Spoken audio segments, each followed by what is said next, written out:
Order! Order! You are an incorrigible delinquent at times. Behave yourself, man!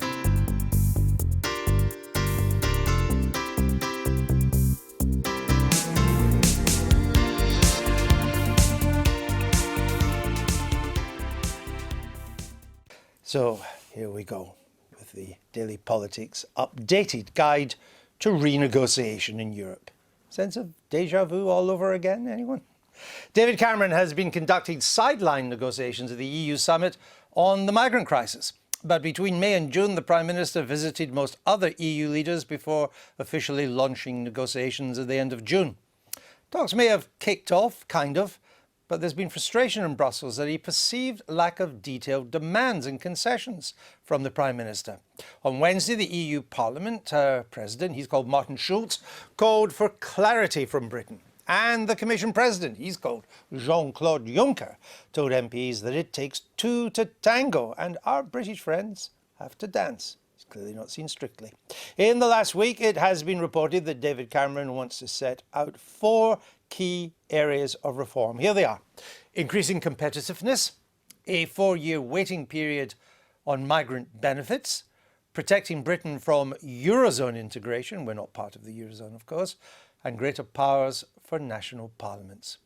Yesterday, the Prime Minister said that these areas would be set out in more detail sometime next month, maybe early next month, in a letter to the European Council President Donald Tusk, with the hope that negotiations can be speeded up in the run-up to the December Council. It's a big European summit.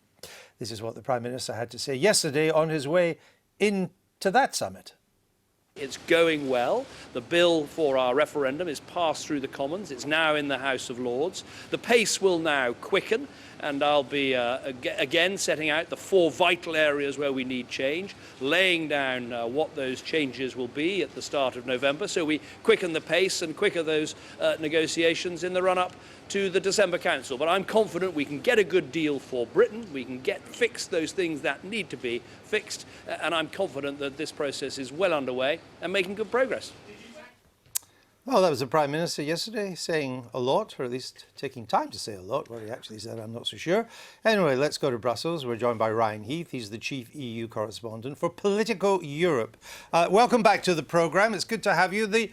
Are we right in thinking that Brussels, the Commission, other European leaders have pushed Mr Cameron into having to be more explicit about what he wants sooner than he wanted? I think that's absolutely correct. I think it's probably in Cameron's own interest, if I'm reading the mood correctly here in Brussels. People were getting a little bit frustrated. They want to help him, that's a genuine feeling, but they also feel like he's kind of artificially constructed this referendum, that he's put himself in his own hole. So they're not willing to write a blank check, and they're not willing to sort of be strung along for months and months and months. So they really did put on a full court press this week to make sure he made a commitment like this, and he's done it. And so I think they're smiling here in Brussels, and I think it will help Mr Cameron in the end as well. And although he's yet to flesh out all the details, they have a rough idea of the 4 main areas that he wants progress. Is there any indication yet if the rest of Europe is minded to give him anything like what he wants? I think so. Like, if he's able to narrow it down into the concept of having a 2-speed or a multi-speed Europe, where David Cameron and I think many British people simply don't want to be on a path of endless integration. They don't want to join the Eurozone, and we're starting to see that 2-speed Europe emerge. So if that can be formalised through some form of protocol or sort of committed to in the lead up to a future treaty change, then that's something they'll be able to get on board with. I think David Cameron's always been a big supporter of the single market, and that's something a lot of the other countries here want as well, because it's a bit of a dirty secret, frankly, that the single market doesn't exist in more than 50% of the economy. If you can put it in a truck, there's a single market for it. But if it's a service or some kind of intangible digital product, that doesn't exist yet. So I think there's common ground there. But what is certainly clear is there's not going to be any kind of treaty change. So I think your viewers need to be prepared for that. If anyone's running around thinking a treaty change is going to be on the cards, that's simply not going to happen. Okay, we've told them to stop running around if they think that. Ryan, thanks for joining us again, for marking our card once more. Now, we did ask for an interview with the Europe Minister. He's called David Liddington, not Livington, that was someone else. but he wasn't available. You'll find this as a pattern of government ministers through this programme. We've been joined, however, by the Conservative Chairman of the Foreign Affairs Select Committee, the new Chairman of the Foreign Affairs Select Committee, Crispin Blunt. Welcome to the Daily Politics. Why has the Prime Minister been so reluctant to tell us what it is he wants from Europe? Well, he's got to balance the examination of what he's asking for at home, and if he presents too clear a list, any difficulties he then has in the subsequent negotiations will obviously be represented as failure. And it's going to be extremely important that he is able, if he's going to carry the referendum comfortably, he's going to have to come back with a success. And so the definition of success and the definition of failure, and as it's presented by, particularly by the sceptics in Parliament and in the media, are going to partly create the environment in which this referendum is launched. But it now looks like he's being forced earlier than he hoped to tell us what it is he's looking for. He was always going to be forced at some point. Well, December, we thought, for the summit. Now Well, it's gonna I be think next if he's able to narrow this to a letter to Donald Tusk in November, leading into a summit a month later, and if he gets a result at the December summit in terms of a draft protocol, that I think is probably the best thing he's going to get, that this is a protocol that people will promise to sign up to the next time there are treaty changes. That's really as good as he's going to get. Then that's probably about as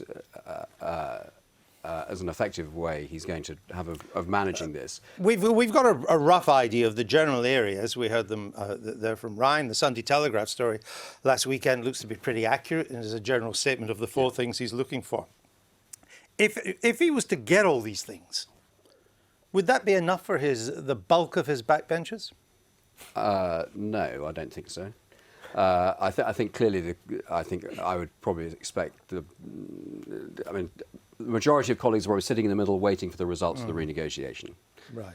And supposing he was to get, it's a big if, but if he was to get all this, would that middle of the party go with them, or would they be unhappy? Well, people are going to have to take a view. In the first sense, whatever he gets is probably going to be unbankable. It is not a treaty change.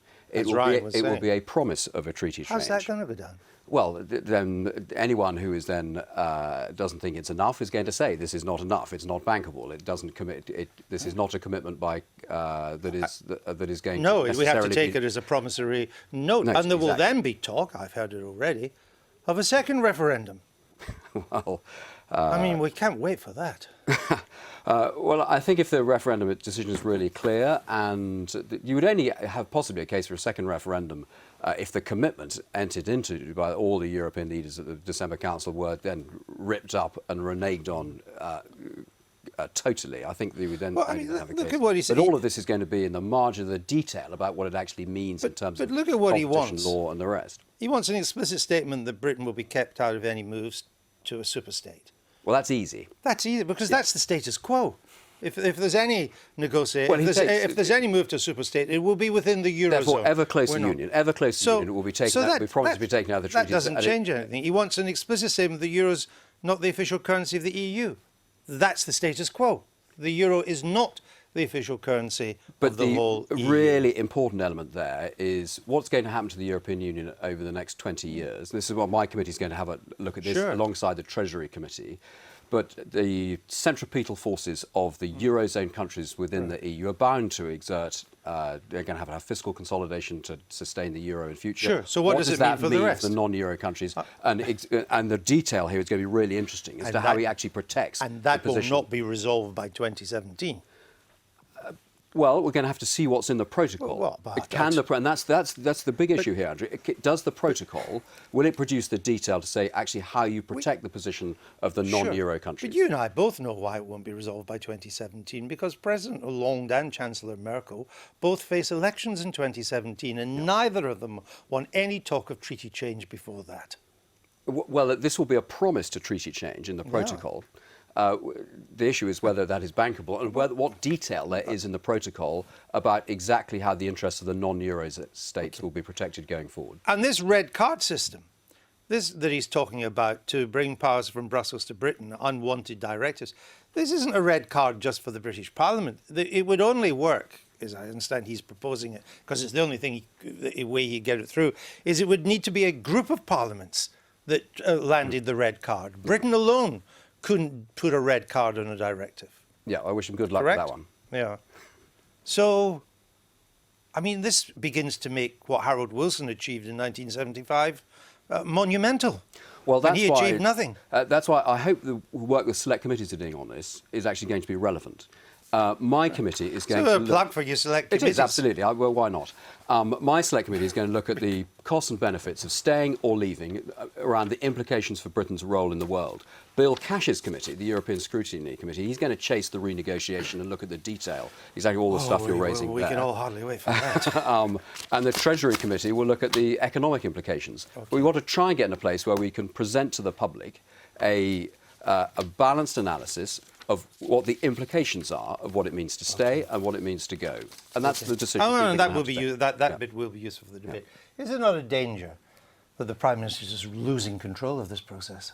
Do you know, I think the danger is that the audience is going to be bored to death by discussions like this one. Not our audience. They love this. Really? Oh, they want 2 hours. The trouble with discussions of this kind is that you have to know what is going on in Europe before you can decide whether or not the Prime Minister's got a good deal. But as soon as you start talking about the detail, it becomes so impossibly hard to follow unless you're somebody who sits and studies details of EU treaties. So are you impressed by the list of the Prime Minister's supposed demands? Well, no, because it's so incredibly vague. I mean, as you say, if he comes back and says, victory in Europe, I have got an agreement that we don't have to join the Eurozone and that we don't have to take part in ever closer union. It just makes people will just think, was that a danger in the first place? Why are we in this wretched organisation? So somehow people have got to start discussing this in ways that mean something to people at home. If you're going to talk about this in terms of, are we going to have control over our borders? Are we going to have control over the wasteful spending in the EU?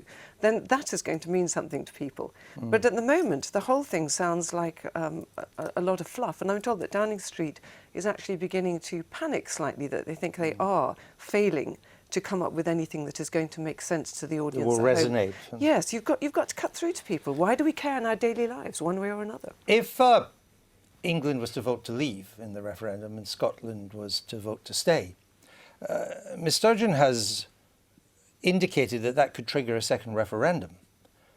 But what would happen if the polls showed that you were still in a minority wanting independence? I think she's been quite clear, and one of the things that she said at this conference... Quite clear for me is a red light, meaning I'm about to be covered in mud. Is that public opinion and is going to be very important to her, and she'll be very explicit about that. So just the scenario you were painting about Europe, which is interesting, in the last few months it seems to me polls have narrowed in terms of the UK, but at the same time they've diverged in Scotland. There's a bigger majority to stay in than there's ever been.